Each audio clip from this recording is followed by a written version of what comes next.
ఇక వాళ్ళు వీళ్ళు చెప్తారు మీకు ఏదో లేని పని ముచ్చట్లు ఎమ్మెల్యే సాబ్ పిలుతుండు ఇట్రాన్రి అట్రాన్రి అది చేస్తాం ఇది చేస్తాం పట్టించుకోకుండ్రి వాళ్ళతో అయ్యేది లేదు పోయేది లేదు ఊదు కాలేదు పీరు లేవది వాళ్ళకే పైసలు లేవు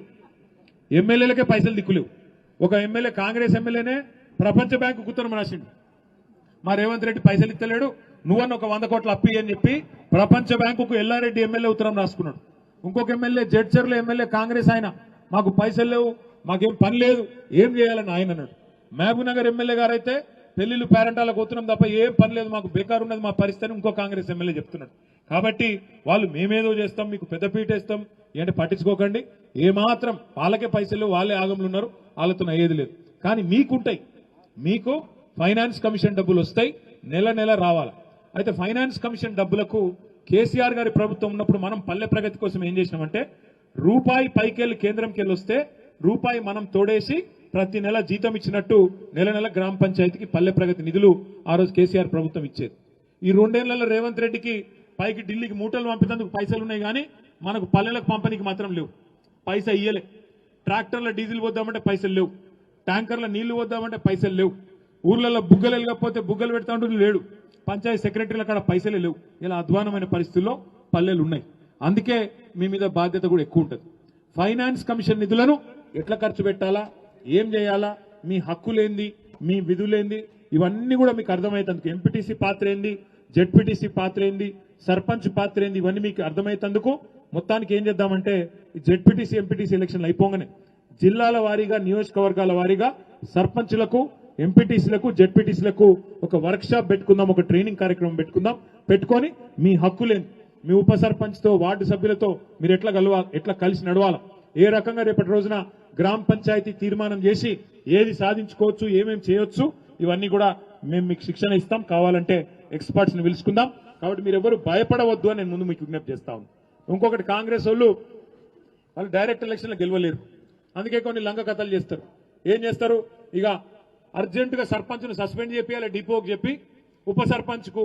ఇవ్వాలి చార్జ్ ఆల్అౌట్ ఉంటే గిన్న అని ఆలోచన చేస్తారు దానికోసం కూడా నేను మీకు మాటిస్తున్న గౌరవ సర్పంచ్లకు మీరు భయపడాల్సిన అవసరం లేదు ప్రతి జిల్లాలో ఒక లీగల్ సెల్ ఏర్పాటు చేస్తాం మీరు ఎక్కడ పోయే అవసరం లేదు మీకు ఇక్కడనే న్యాయ పోరాటం చేయడానికి మీ మీద అక్రమ కేసులు పెట్టినా అక్రమంగా మిమ్మల్ని తొలగించే ప్రయత్నం చేసినా ఏ జిల్లా కా జిల్లా మీ జిల్లా నాయకత్వం మీకు లీగల్ సెల్ ని కూడా అందుబాటులో ఉంచుతుంది వెంటనే కేసు వేయచ్చు వెంటనే స్టే వస్తుంది మీ మీద అన్యాయంగా ఎవరు కూడా ఏం చేయలేరు ఏ రకమైన జులుం చేసినా పార్టీ మీకు అండగా ఉంటుందని కూడా నేను విజ్ఞప్తి చేసుకుంటా ఉన్నా మరి మీరు కొంతమంది అనుకోవచ్చు అన్నా మరి పైసలు లేవంటున్నావు ప్రభుత్వంలో ఎట్లా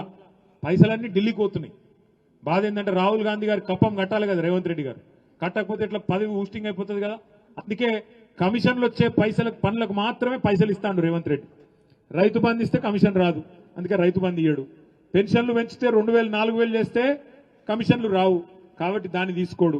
మహిళలకు నెలకు 2500 ఇస్తా అన్నాడు మహాలక్ష్మి అన్నాడు అది ఇయ్యడు కమిషన్ రాదు మరి ఏం చేయాలా ఢిల్లీకి పైసలు పంపనీకి మూటలకు దానికోసం మాత్రమే కొన్ని కార్యక్రమాలు చేస్తున్నాడు అందులో మీ దగ్గర ఒక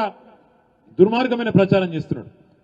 ఏది మూసీ సుందరీకరణ అట ఈయన చేయబోతే మనం అడ్డుకున్నామంట ఇక దానికి మీ కోమటిరెడ్డి వెంకటరెడ్డి రేవంత్ రెడ్డి ఇంతటోళ్ళు కాదని చెప్పి ఇక్కడ పాదయాత్ర చేసిరు వలిగొండలో నేను చూసిన ఇక్కడ వచ్చి చెప్తున్నారు వాళ్ళు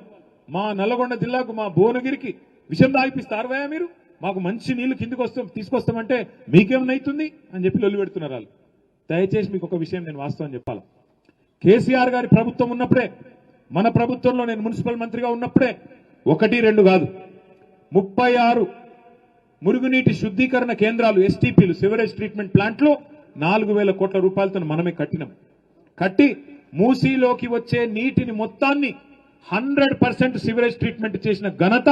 మన నాయకుడు కేసీఆర్ గారిదనే మాట నేను మీకు విజ్ఞప్తి చేస్తా ఉన్నా సరే మొత్తం పని కాలే ఇంకా కొంత పని మిగిలి ఉండే ఇలా నిజానికి రేవంత్ రెడ్డికి కానీ కాంగ్రెస్ ప్రభుత్వానికి కానీ చిత్తశుద్ధి ఉంటే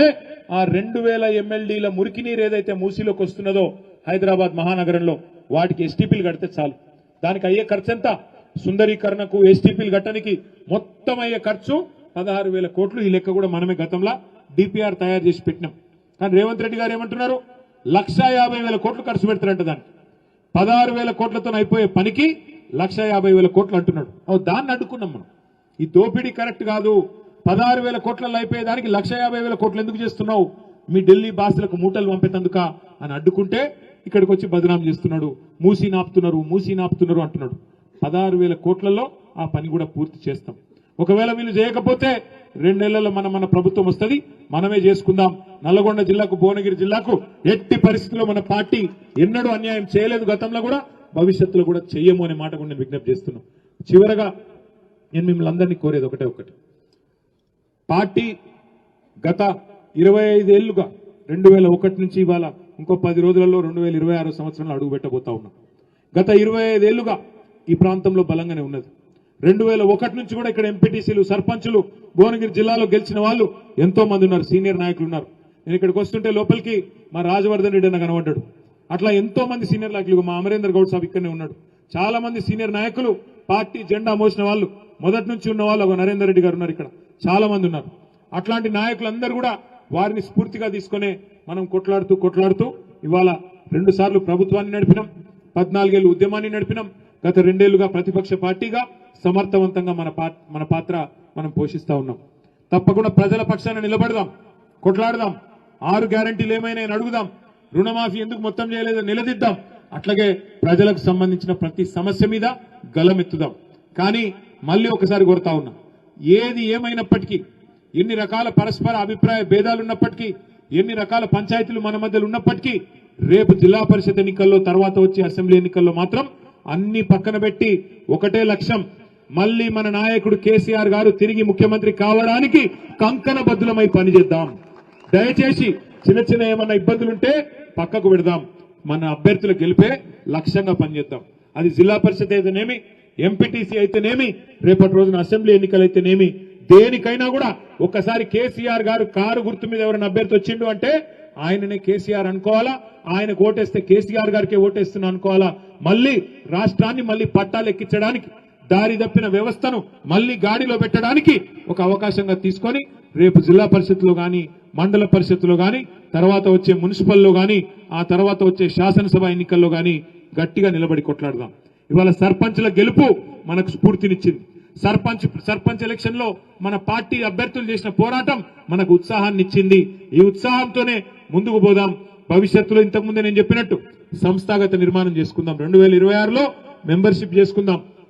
కొత్త కమిటీలు వేసుకుందాం. ప్రతి జిల్లా కార్యాలయం కలకల్లాడుతూ ఉండే విధంగా ప్రతి నియోజకవర్గంలో పటిష్టమైన యంత్రాంగ నిర్మాణం చేసుకొని శిక్షణ తరగతులు పెట్టుకుందాం. గెలిచిన సర్పంచ్లకు, ఎంపీటీసీలకు, జెడ్పీటీసీలకు వర్క్ షాపులు పెట్టుకుందాం. కార్యకర్తల శిక్షణ శిబిరాలు పెట్టుకుందాం. మీరు ఎక్కడికి పిలిచినా రాష్ట్రంలో తప్పకుండా వెంటనే వచ్చి మీ ముందుండి మీ కష్టంలో సుఖంలో నేను కూడా మీతో ఉంటా, మీ అన్నగా, మీ తమ్ముడుగా అని మళ్ళొక్కసారి మీకు విజ్ఞప్తి చేస్తూ ఈ అవకాశం ఇచ్చిన యాదాద్రి భువనగిరి జిల్లా నాయకత్వం మొత్తానికి పేరు పేరున ధన్యవాదాలు, శుభాకాంక్షలు తెలియజేస్తూ, గెలిచిన సర్పంచులకు, ఉప సర్పంచులకు మళ్ళొక్కసారి అభినందనలు తెలియజేస్తూ జై తెలంగాణ.